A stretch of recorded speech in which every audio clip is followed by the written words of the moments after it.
Kalau neraka itu nyata, kenapa Allah harus hukum mati? Orang di zaman Nuh. Halo semuanya, selamat datang di channel Edukasi Alkitab ini. Disclaimer, video-video kuliah Alkitab ditujukan untuk orang Kristen yang menjadikan Alkitab sumber iman tertingginya, bukan untuk orang Kristen yang lebih percaya kata gereja atau pendeta. Itu sebabnya banyak isi video yang mungkin tidak sesuai dengan ajaran di gereja pada umumnya, karena faktanya banyak ajaran gereja yang telah menyimpang jauh dari kebenaran Alkitab. Hari ini kita akan membahas sebuah pertanyaan besar dan sangat penting, bahkan cukup mengguncang keyakinan umum tentang surga, neraka, dan keadilan Allah. Pertanyaannya adalah, kalau benar setelah mati manusia langsung masuk neraka, lalu kenapa Allah harus membinasakan umat manusia di zaman Nuh? Kenapa Sodom dan Gomora dihancurkan dengan api? Kenapa bangsa-bangsa Kanaan dimusnahkan oleh Israel? Kalau manusia memang tetap hidup di alam lain setelah mati, lalu untuk apa Allah capek-capek menghukum mati mereka secara fisik di dunia ini? Ayo kita telah bersama dari Alkitab. Air bah zaman Nuh, kehancuran total.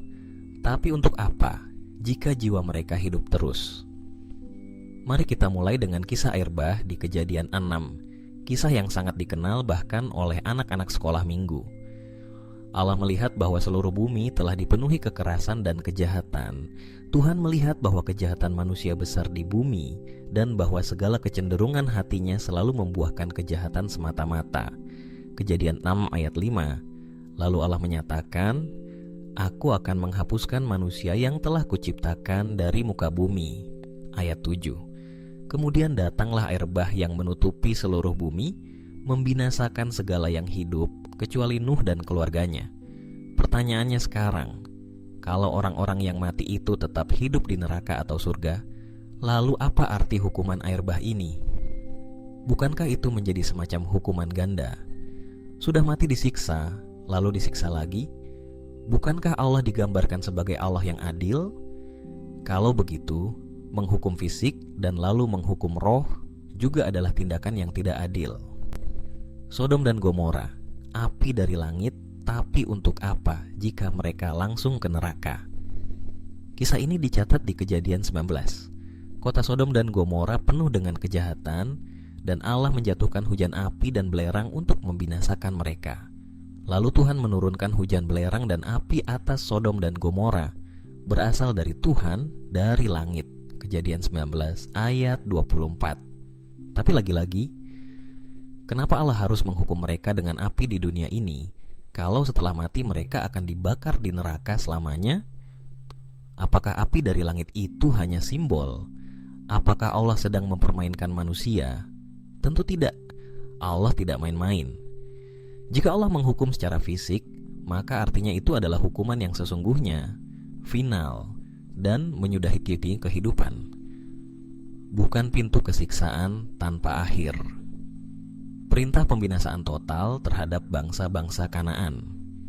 Dalam Ulangan 20 ayat 16-17, Allah memerintahkan bangsa Israel untuk membinasakan orang Kanaan. Maka janganlah kau biarkan hidup sesuatu pun yang bernafas, melainkan haruslah kamu menumpasnya dengan telak. Ini adalah tindakan keras.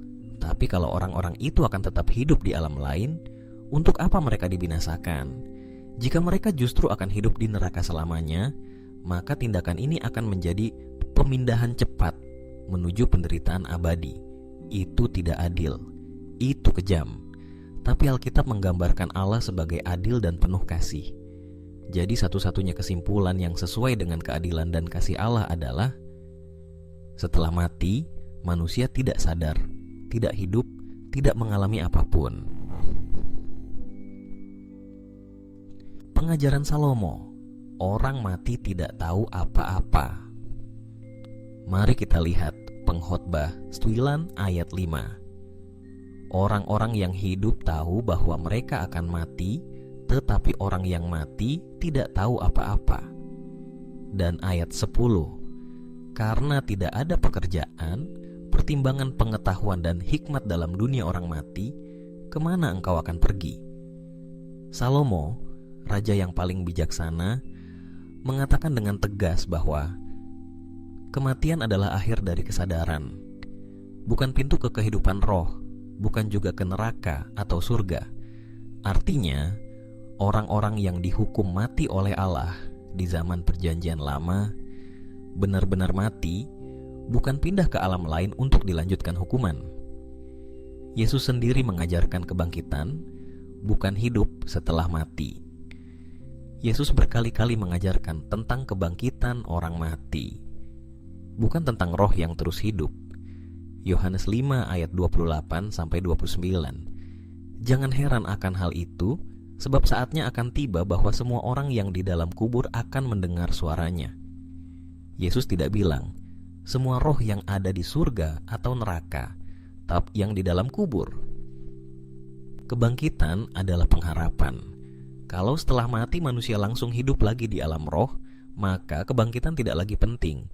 Tapi Yesus menegaskan bahwa kebangkitan adalah saat penghakiman dan ganjaran. Logika sederhana, kalau neraka itu nyata, kenapa harus capek-capek membinasakan?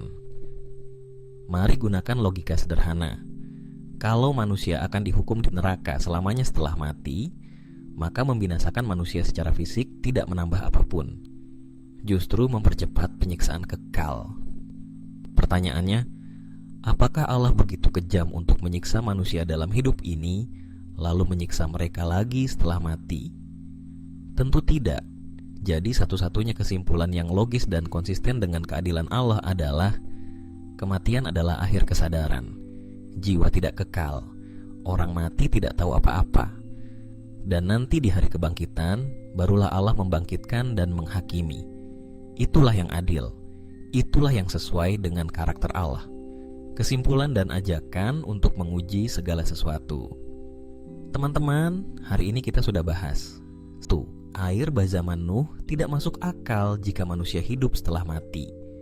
2. Sodom dan Gomora dihukum karena hidup jahat, bukan untuk disiksa abadi. 3. Allah membinasakan secara fisik, bukan untuk pindahkan manusia ke neraka. 4. Orang mati menurut Alkitab tidak tahu apa-apa.